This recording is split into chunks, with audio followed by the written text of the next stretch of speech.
customers are super skeptical, super smart. And when we first showed our packaging to people who never heard of Omsom, they're like, oh man, like, is this just big food and, like corporate food capitalizing on trendy Asian flavors? And then we tested a packaging iteration where our co-founders were on the back and their photo was with the founder story together. And then immediately folks were like, okay, well, it's going to taste better and have more integrity because of that.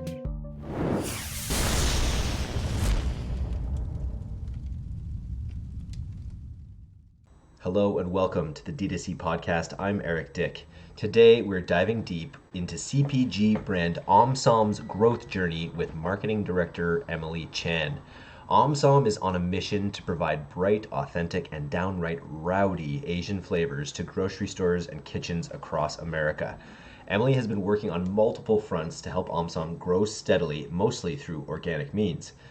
Stick around for the rest of the podcast to hear about chasing Sriracha and what it means to be a cultural brand, the two most important content marketing strategies that Omsom has used yet, and how Omsom got 250,000 views on their brand story on TikTok, as well as how bundling all their products together has skyrocketed their AOV. On with the show. Too often, marketers struggle to turn customer data into actions in a timely manner. Simon Data's customer data platform gives you the ability to drive faster marketing results from a centralized platform. Visit simondata.com/DTC to see how Simon can help you accelerate time to value, boost revenue, and improve your marketing team efficiency. Unlock the power of your customer data today by visiting simondata.com/DTC. Now more than ever, D2C brands need to lead with their why. Welcome to the podcast, Emily. Can you tell me why Omsom? Great question. And for me, the why behind Omsom is twofold. So one, from a brand perspective, we really are one of the first brands like us that are centered around the Asian American community. And the second part is, which you and I have discussed a little bit, is around the product. So there's a few different reasons why our starters are really unique, but one of them is that they make it super easy for you to cook restaurant quality Asian dishes at home, but they also maintain the cultural integrity of all of these dishes that, frankly, right now in the ethnic or international aisle are pretty diluted, not super yummy. So both from a brand and a product perspective, there's definitely that why behind it. I can relate to this deeply. I was saying in the pre-interview that I lived in Asia. I lived in Bangkok for a year after university, where I taught at a private school, taught kindergarten, and just had a bunch of friends who were restaurant owners, and just learned so much about the cuisine and came to love how vibrant and totally different it was than Canadian cuisine, for instance. And then moving back from Asia and realizing that it's really difficult to find those pungent, kaffir lime flavors and lemongrass flavors. Your packs, I haven't actually tasted them myself, but they aim to achieve that fresher, sort of deeper, richer, vibrant flavor. Is that correct? Yes, definitely. And for each of the cuisine, so Vietnamese, Filipino, Thai, whichever one it is, we partner with a chef of that background on the recipe. And another part that makes the flavor both maintain the integrity, but also just be super delicious and hopefully be like something you tasted in Bangkok, is we work really hard to have a robust supply chain. For example, we source 5 different types of chilies because a Thai chili is way spicier and different in flavor than a Chinese Szechuan chili. So a big part of it is both the chef aspect, because they have the highest standards, and then also the actual ingredients that go into each packet. Was it called galangang? Do you get galangang? Not yet, because it's not in love or kapao, but maybe for the next one. Nice. Very cool. I wanted to ask, what do you mean because a lot of your goals have centered around really making an impact as a cultural brand. I wanted to just ask what you mean when you speak of Omsom as a cultural brand.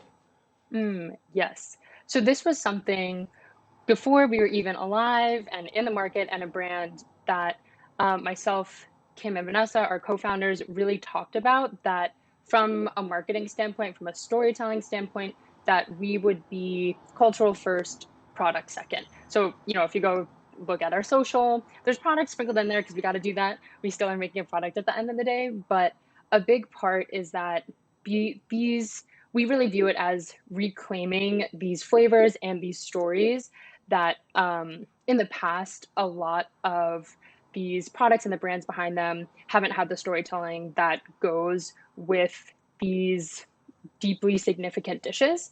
And obviously, it's a little bit of a cliche that food is a gateway to culture, but it's really true.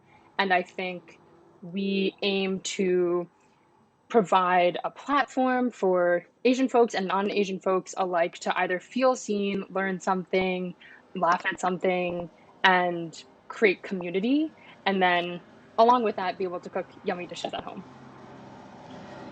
It's a really interesting idea. Like it had me while you were describing it, it had me thinking of sriracha in a way, like Mm. sriracha versus like a VH or or something like that. I don't know if you even have that in the US, but or what this is one of those pasteurized, sauces, spicy sauces that you buy in the Asian aisle.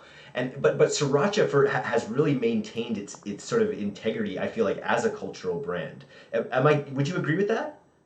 Yes, we actually have talked about that ourselves too, that it has had such wide mainstream appeal. Like, yeah, people put it on their eggs in Vancouver and in New York. And yeah, it's definitely one of the few ones that, as it's become more popular, has maintained its flavor. Yeah, I think that's pretty interesting. So, Yeah. how what does that mean for achieving mass appeal? How do you go from being a cultural brand that is really tied to these authentic flavors to something that is a household name? Because I know that's your goal. Yes, that is the big question. And it's something we're actually really thinking about a lot now, too, as we're actually starting to redesign our packaging for grocery stores. And we've done a bunch of consumer insights testing, just even first for folks who've never heard of Omsom. Look at this packaging. What do you think it's going to taste like? What even is it?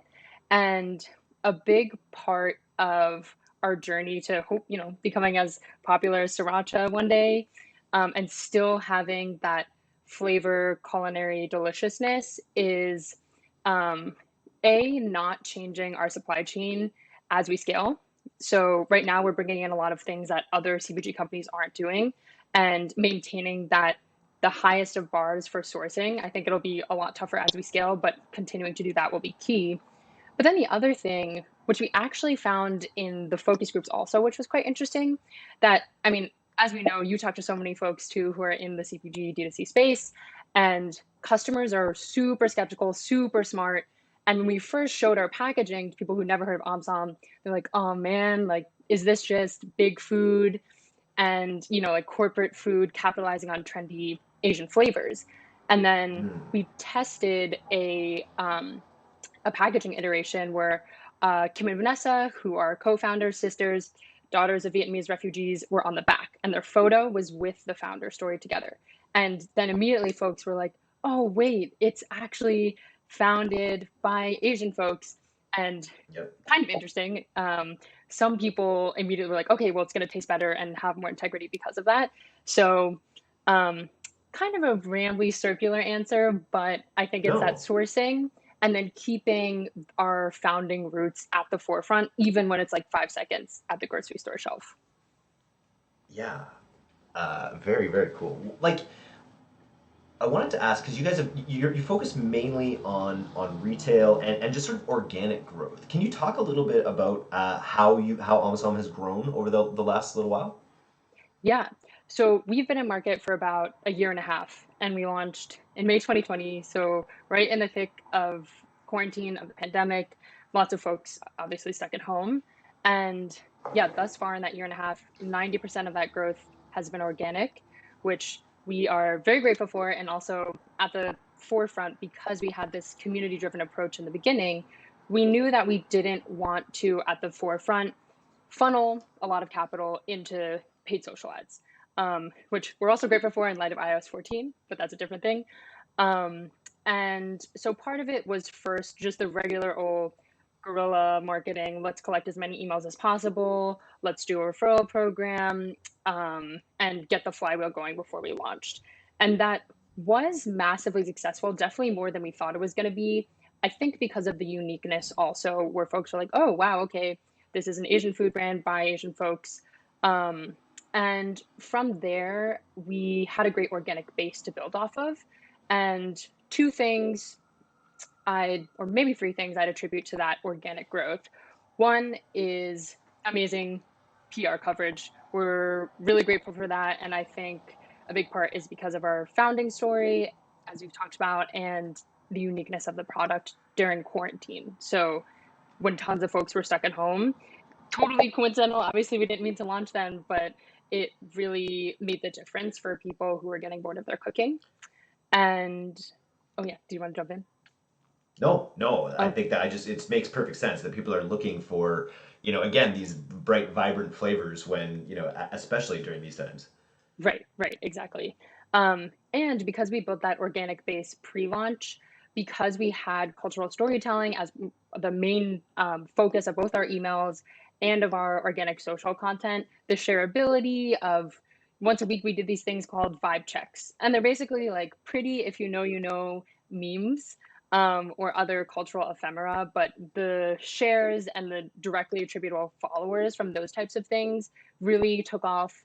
And then, as we also saw in the past year, the people are really going to Instagram in particular for education, for activist education, for cultural education. And, that's really where we put our energy and where we like putting our energy, and talking about things like why Asian food doesn't need to be cheap or why do we still have an ethnic aisle. And so the shareability and the uniqueness of those storytelling angles really contributed to that organic growth, plus the press, and really helped continue that flywheel. Amazing. So you have this heavy focus on cultural content, really embracing, the goal to become a cultural brand with the same, I think of any of the best restaurants in town of Vietnamese restaurants, they're the most authentic ones. They're the ones that, they have that they have a broth in the back that's just been going for who knows how long. Uh, Yes. and and that's really what you're looking for. But ultimately, how has it actually panned out in terms of the people buying the product, loving the product? Is it mostly an Asian market, or is it more international? Yeah. So our audience has been way more diverse than we ever would have thought at the beginning. And, part of one of the stereotypes maybe that we were fighting in the beginning, that this concept on that Asian food would be a bit niche. And what we've seen is that while our social following community does skew heavily Asian American, unsurprisingly, our actual customer base is super diverse, both across ethnicity, location. A third of our customers are in the South. So the broad appeal is definitely there and is a great data point as well as we're thinking about being both a D2C brand first, but then also in grocery stores. So it's good to have that data now. Nice. You mentioned a little bit of the content marketing that you've used across the brand. Can you point to a specific strategy within your content marketing strategy that you found the most successful for driving growth? Yes. It so one of the most successful content strategies for us has been two different types of educational posts. So early on, before when it was just the two founders and myself doing content, we were doing what everyone does in the beginning, throwing a bunch of stuff at the wall, what's working. So we saw that those vibe checks that I mentioned once a week were working really well for shareability. And then what we really wanted to solve for or create was engagement. And so there's two types of content we've seen work really well. One is what are a series that we call Real Talks, which, per the name, they're real talks and a behind the scenes of what it's like building a new type of company. So those are a look into a few things as a business. One example is how we purposely try to invest almost all of our creative dollars with Asian creators. Um, Another is about that intentional chili sourcing. We just had a Heat Lovers set launch, and part of that was we're like, oh yeah, we source 5 different chilies, and we should definitely tell folks what went into that process and um, you know and what how that contributes to our product. So the real talks and people seeing the humans behind the brand, I think, have been one of the one of the most interesting points for our audience. And that's more for our existing core. And then the I second, love this idea of a oh new yeah, type of company. Sorry to interrupt, but this idea of a new yeah, type of company is something I think about often. I interview people from Kellogg's and I interview people from D2C brands, and I'm interested, 20 or 30 years down the road, we're living in the world that Kellogg's created, maybe 50, 60, 70 years. I'm really interested in the next, 10, 20 years when we live more and more in a world, that is shared and co-created by people that are thinking the way you guys are about Omsom. yeah, that's something we think about too, that it is, we definitely are aware across many different ways. So there's the content, there's the sourcing we talked about, there's even the hiring process and the team culture we're creating. Um, in every way, we definitely try to be really intentional about it. And I think the biggest difference is um, are a few things, but the centering of the Asian perspective is a really cool thing that I think is what allows it to come across through our content. But as we scale, obviously, it's by no means that our content is just for Asian folks, or even that you need to be Asian to be on the team, which is not the case now, but that it is a perspective that understands and centers more of a marginalized view, or one that doesn't get as much of a chance to have a platform.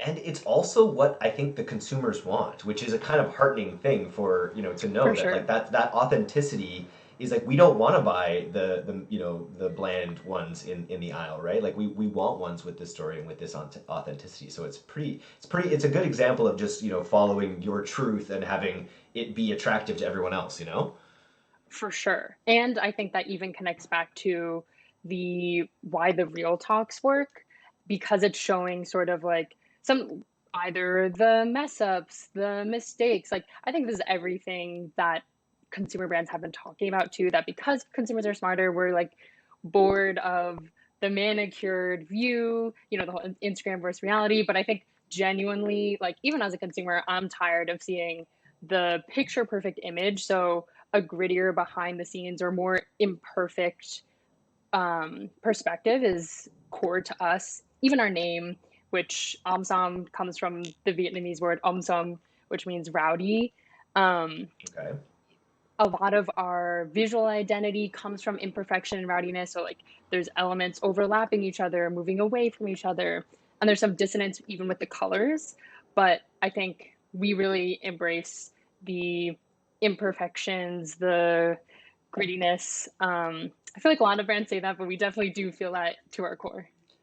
I got that. I want to get back to your second marketing strategy or your Oh, second content yes. marketing strategy, but I got that from the first moment I saw your brand, and having that year I spent in Asia, in Thailand, and then actually in South Korea for a year after that. It was the everything hit, whether the way things hit your eye, the way things hit your nose, the way things the way you tasted things. There are a lot of extremes in the cultures that I experienced anyway, and it's part of the real charm, I think, and part of what I loved about it. And I really feel that in your brand as well. So I think you've done a great job with that. Thank you. Oh, that means a lot. And Yeah. the as you said, the extremes is definitely something we embrace too. Like one of our taglines is real Asian flavors that take you home proudly and loudly. And it's really the proudly and loudly that we embrace. And so as as you mentioned, it's flavor, it's color, and then it also harkens back to um, the reclaiming aspect of, one of the main stereotypes of the model minority myth around Asian folks is that we're quiet, we're docile, et cetera, et cetera. So, hence, proudly and loudly, we're here to, yeah, proudly eat these flavors, talk about them, which transitions nicely into the second content marketing strategy Hmm. around our educational pieces. And a big part of that, it really just comes from, so once a week, we have our content planning meetings. We look at analytics, what's doing well, and then we plan for the week, the month ahead. And there we like to leave space for, okay, what are things that you've just been thinking about as a person, as an individual? And once a month, we also have these things that are basically those brainstorms, we just call like jams, like Asian American jams. But it really, those educational pieces come out of things we think about every single day.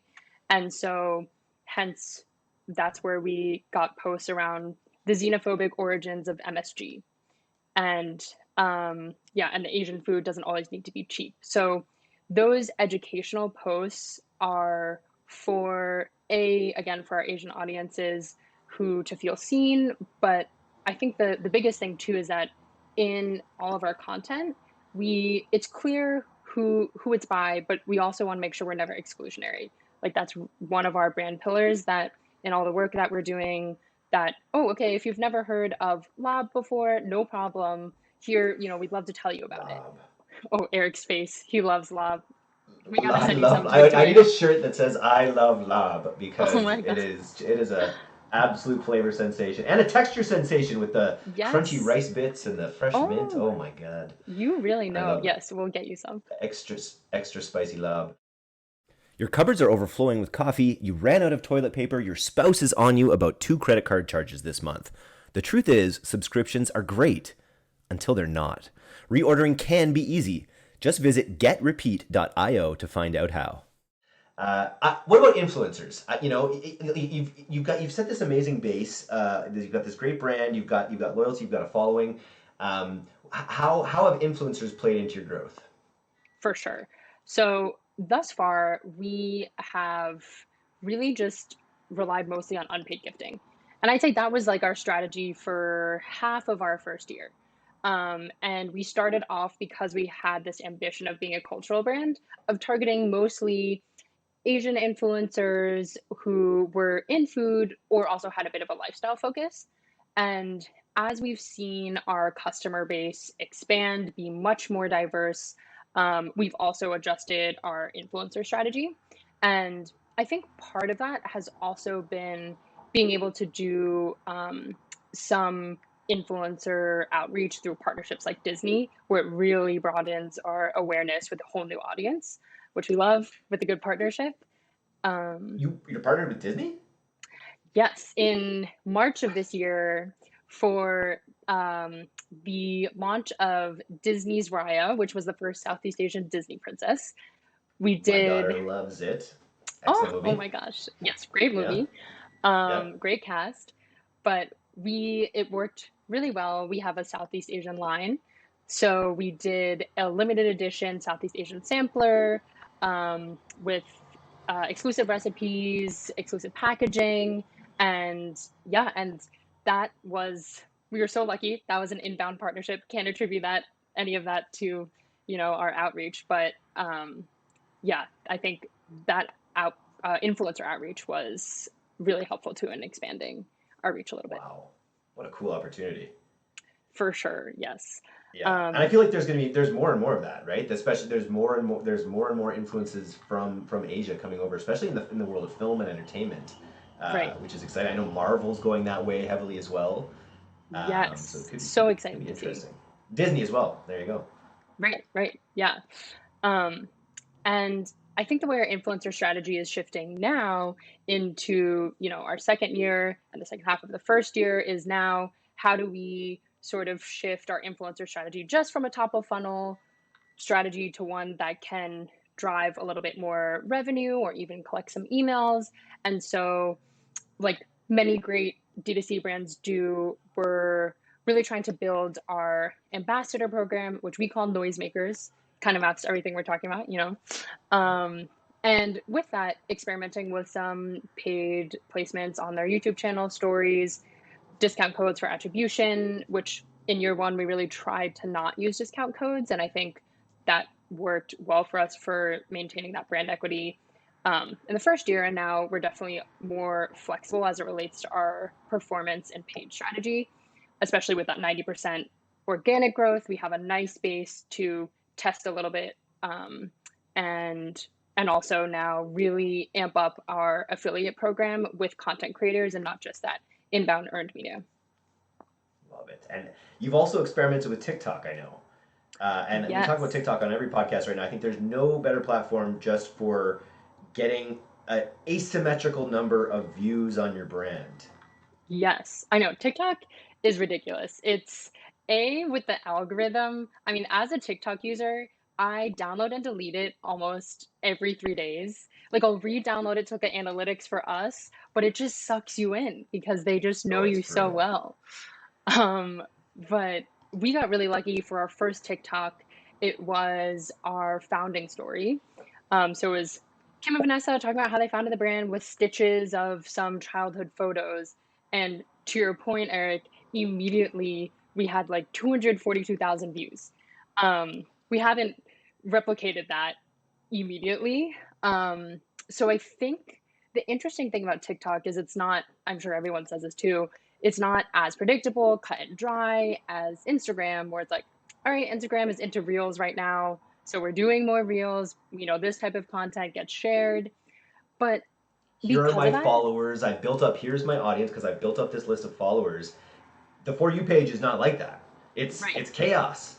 it is chaos, right? It's I maybe organized. organized chaos, but Organized chaos, yeah. yeah, it's so interesting, right? Because to your point, the followers really don't matter that much. And it's more about the random traction you get, you know, based on different content pieces. But it has been really fun because of the arbitrary nature of TikTok and the algorithm. So we'll experiment with some wacky recipe reels, see how that does, then do more of these cultural pieces. Like we'll translate an educational post on Instagram to like a 30-second just talking to the camera video. Um, and I think one of the challenges on TikTok for us is that combo of culture, product, and food on Instagram is a lot harder to replicate on TikTok because there's, recipe TikTok is its own channel. And, let's It's say true. Asian cultural ephemeras, it's another channel. So Yeah. right now we have all that type of content on our core channel, but I think as we grow, we'll think about making a recipe specific TikTok and then like an Omsom core content storytelling TikTok so that we can hopefully start getting onto the specific For You pages and thus have more regular engagement. Like what would that brand awareness that you achieved with your core demographic, have cost you on another platform? Like to get 250,000 impressions, right? Like that's just such an asymmetrical opportunity for growth. And I'm interested to see as you grow your retail, how well this complements it. Because let's just talk about your growth strategy a little bit more. Like I fully understand, you've got this great base that you're growing organically. What do are you gonna are most of your focuses go is most of your focus right now going into really figuring out the retail environment and really scaling that? Or yeah, where do you see the most growth coming from in the next couple years? Yes. Down the line and into the future, wholesale is our primary channel and lever for growth. And that maps to our ultimate ambition that you mentioned of hopefully one day being a household CPG name. So you walk into a bodega in Vancouver or in New Jersey, at your regular suburban grocery store, and you see us next to Thai Kitchen or Annie Chun's, those heritage brands that you're used to seeing.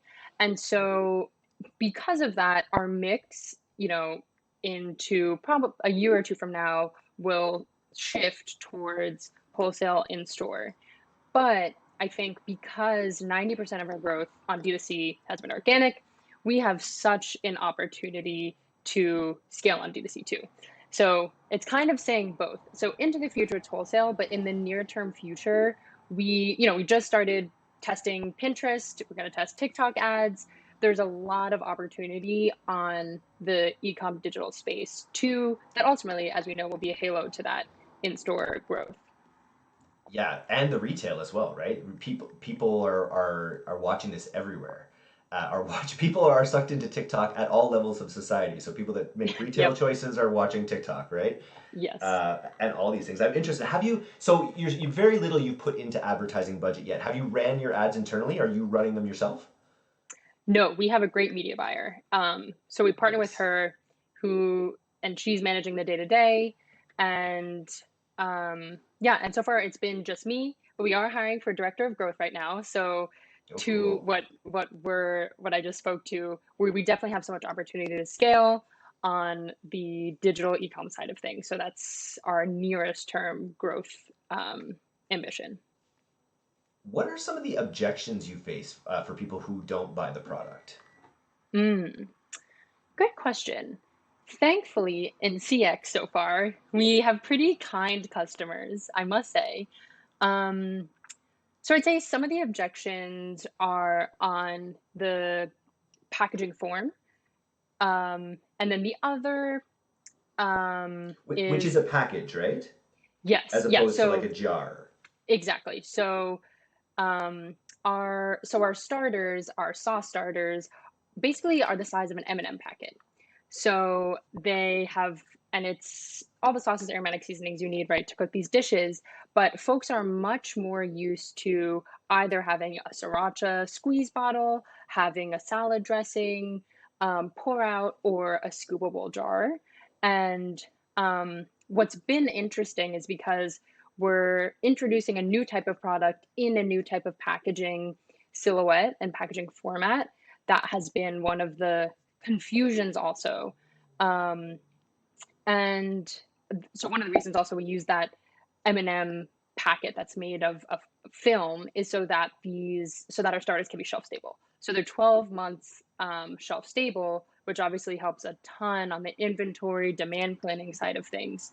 We think about that often. We're glad we're not working with any refrigeration or anything like that. And it's also cheaper to ship from a D2C standpoint, no It's better for the glass, environment. Less and way better. packaging and everything, right? Yeah. Yeah, exactly. So, but yeah, so folks are just confused or like, hey, can I get a jar? Like, I want more of it. So, and And that, they want this, maybe they want the coconut milk in it or something, right? Like that's really what you'd be adding to it in some cases in your with your dishes, in some cases not, I'm sure. But yeah, yeah, so far for all of our products, you don't need any other flavor components except salt and pepper.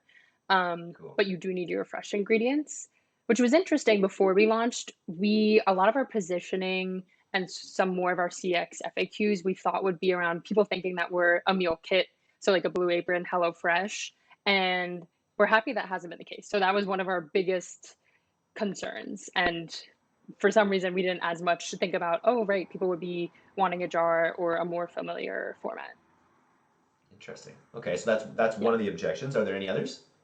The other is definitely, I guess it dovetails a little bit into the size. So each each starter feeds 2 to 3, but yeah, I think because it's kind of related to I want more in one, so I want the jar. Um, And we, again, pre-launch thought that more folks would be concerned about price. So we thought we'd really have to sell folks on, depending upon what you get, it's around $4 for one of those packets for 2 to 3 meals. So we really thought we again had a lot ready to go to say, why is this worth the price? And the pushback hasn't been as much on the value because I think folks understand the value proposition, but again, wanting more. And so I guess in some ways that could be wanting more for your money. But yeah, so those are kind of the two that come to mind from a product standpoint. Cool. Um, okay, so if Pilot House or D2C were to give you a 50K grant to be used in your marketing program right now, where would you put it to use at this moment? Oh my gosh. Well, that would be amazing. And I would use it in first to help starting to scale, or first I guess, level setting of where we are, right, with our performance. We're getting ready to test and learn. And it feels really scary as a brand that hasn't really deployed a lot of capital to test new channels. We're like, okay, $100 a day, let's start there. And, we definitely have a healthy runway. So I think it's more a mentality. So, um, all that to say, I think we're getting more comfortable with the idea that, like, okay, sometimes you'll put spend there and it won't work, and that's okay. But so I think that additional capital will make us feel really comfortable testing and learning. And so, one, even with just like a tiny bit of Pinterest data, we're feeling decently bullish on the channel, as in it's a discovery exploration channel for a lot of folks for recipes. Would love to put more spend there and invest a bit more on keyword searches. Um, Especially as a lot of folks go to Pinterest for like uh, recipe wise to spice it up. So for Asian food, so I think That's a I would great want to fit. put spend there. Yes, yeah, I'm sure you've been there And too. Me too. it's hard. It's hard because even if you're spending on social, you can be spending 100 a day, and maybe you're hoping it works in the time, but it might work a month down the road after you reach a certain level of awareness, and your conversion windows are coming in. So it's very difficult. It's a difficult process, and that's why it's so important to find those early signals, like it appears you found with Pinterest. Um, and I think on a platform like TikTok as well, I think when you can have those that good organic base with your brand as well, throwing some ads, some budget behind it could be really highly effective. I'm excited because it's a new. I love products that are sort of new category creators in a way. And this, I guess, there are other sort of pace or flavor packages, but it's kind of a rethinking of it in the same way that like True Earth is a rethinking of laundry detergent in a way. Mm-hmm. Right, Is that true, exactly. or are there other competitors that are the same packaging? For us, there's definitely a lot of pantry staples that are kind of the individual flavor components. So like soy sauce, fish sauce, curry paste, coconut milk. But there isn't really a competitor in the market that has everything you need together, and then you just, rip, pour, and then cook it up. Um, That's cool. How is it going with retail? Like how are your conversations going with retail, and what are your retail goals like in the next little while? yeah. So thus far, we're in, I'd say about 15 to 20 small bespoke retailers. We are in Foxtrot right now. So we're lucky enough to be part of their up and commerce program. And so it's nice to have that early data too of which packaging, or sorry, well, yeah, which packaging formats are working best, because this packaging was really meant to be on a product page with a ton of information about what it is. And so our early in-store data showed, okay, nobody knows what this is with our current packaging, which makes sense because it's for everything we're talking about. It's a new type of product, and it doesn't actually, we realize, say anywhere what is a starter. So the retail has been really helpful for insights for when we actually want to scale. Um, and it's also been helpful to see which flavors are moving fastest. And obviously, we have that D2C data, but depending upon the market for in store, it's been a little bit different.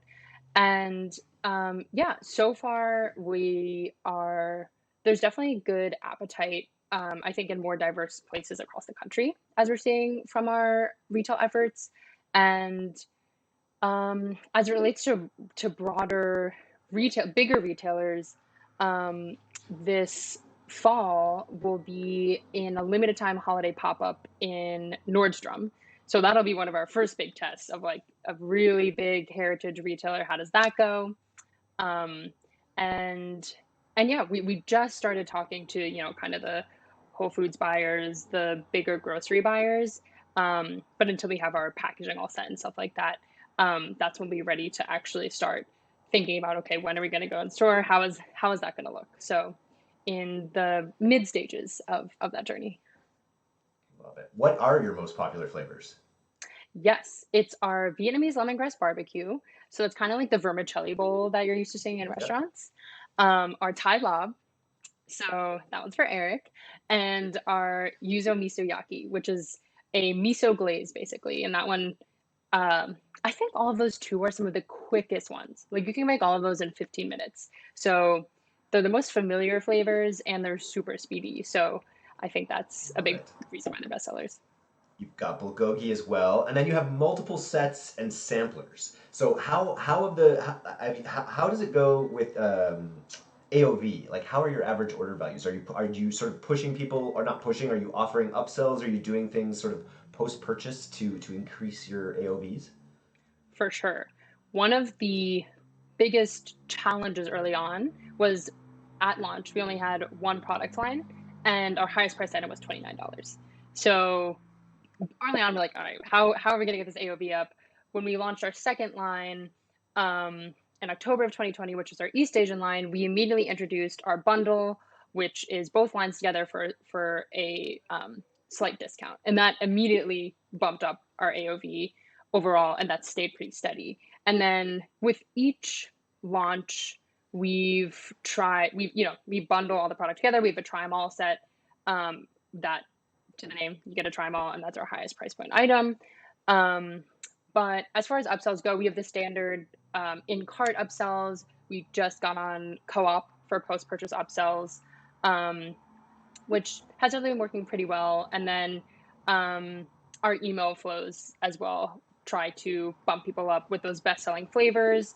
And we recently did a pretty incredible cart analysis to see which SKUs are bought with other SKUs the most. You don't really have too much SKU proliferation thus far, but it's really interesting to see patterns of if you're buying a lemongrass barbecue, you probably would want lob too. So using that data to help upsell folks in that way. Through emails or even web experiences. Exactly. Yep. Smart. Love it. I wanted to ask, are there any other, because you're in Brooklyn, where we've talked to maybe 30% of all the people I've talked to, I think, on this podcast have been in Brooklyn. I got to meet up with them. So they don't have to be from Brooklyn, but do you have any other D2C brands that you love, either as a marketer or personally? Oh, so many. I think the first one that comes to mind is House. And part of that is, I think, they have a really strong, as a visual brand ourselves, and having a good understanding of what we want to look like. I just always love their creative. Like, even when I'm getting an ad, it just looks really consistent, and and it's the product and storytelling is really there, and for me, it's the creative for them. Another one that comes to mind is Verb. For them, that is just me kind of nerding out as a D2C marketer, because they're a subscription-based brand. I mean, I'm sure the retention's like gotta be through the roof, and we're really working on our retention. So I think the way that they make sure that their customers are staying around, even their product offerings on their site are super clear to navigate, and then immediately the retention is there. This so is those Verb are products? Yes, Verb energy bars. Oh, Verb energy bars. Oh, cool. Yes. There's also the Verb, the hair care brand. Okay, cool. Yeah, energy bars. Cool. Verbenergy.co. Organic green tea. Oh, I like it. Oh, we're just looking at this bluey purple color. I've been seeing it more and more. Yes, very it's cool. So, like, calming. But yeah, those are two that come to mind. Nice. I just wanted to ask, because design. You mentioned design being such a critical part of your brand.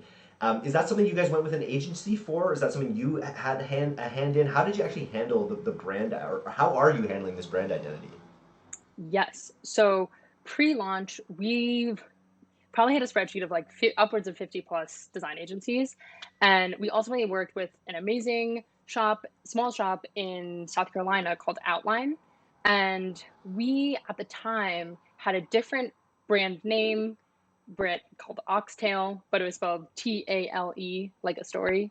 And that visual identity and core was much more, I'd say, foodie ingredient driven. And we had worked with them on that visual identity. And that was actually before I came on board. The Oxtail brand identity was already existing. So from there, it started with the name. So that the name was all Kim and Vanessa, and reclaiming this, like, usually Omsom is said to kids to scold them for being too loud or fighting in the backseat or something like that. And so the reclaiming and the rowdiness was really the nexus for the visual identity with Outline. And so I think it really all came together because, as these processes go, any brand positioning, visual identity, we went through a lot of rounds, but the magic really happened when we used heat and fire as the inspiration. And so it's rowdy, it can't be contained, and thus our samplers are designed to look like matchboxes. Our website, when you hover over photos, they start melting. Even our word mark too looks like a little flame. And so that is really when we're like, oh, it holistically really makes sense and has a lot of expansiveness, which we also have sort of expanded into noise as a core as well. And it makes your fire emoji on your free shipping bar across the top of your website just tie it all together like the rug in Big Lebowski. Exactly. Yeah. I want to thank you so much for coming on today. If people want to know more about Omsom, they can go to omsom.com. And what about you? If people want to get in touch with you, Emily, how do you suggest they do that? Sure. You can find me on Instagram, which is EMCHAN 68, Mchan 68. There's so many Emily Chans, but then yeah, there's Emily Chan on LinkedIn. Fun fact, I just found out that there is an Emily Chan at Our Place, another amazing D2C cookware brand, and we're both in marketing. So I'm Emily Chan at Omsom on LinkedIn. But yes, this was so lovely chatting with you, Eric.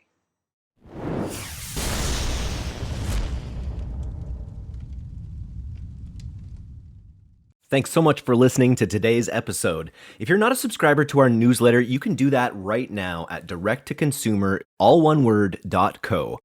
I'm Eric Dick, and this has been the D2C Podcast. We'll see you next time.